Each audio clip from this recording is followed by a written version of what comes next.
Hi all, நம்ம இன்றைக்கி ஒரு சூப்பர் டேஸ்டி தால் எப்படி பண்ணுறது அப்படின்னு பார்ப்போம்.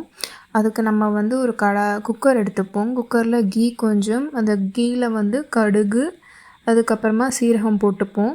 சீரகம் போட்ட பின்பு நம்ம கொஞ்சம் கருவேப்பிலை கொத்து கொஞ்சம் போட்டுட்டு அதை கொஞ்சம் பொரிய விட்டுடலாம்.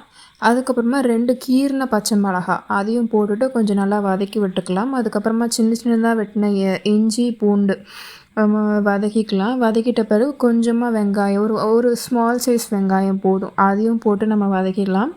வதக்கிட்ட பிறகு மஞ்சத்தூள் எவ்வளோ தேவையோ அதை போட்டுக்கலாம். அதில் உப்பு போட்டு நம்ம ஃபுல்லாக மிக்ஸ் பண்ணிக்கணும். அதுக்கப்புறமா ஏற்கனவே நம்ம சாம்பார் பருப்பு தனியாக ஊற வச்சுருக்கோம், அதையும் போட்டு நம்ம மிக்ஸ் பண்ணிக்கலாம்.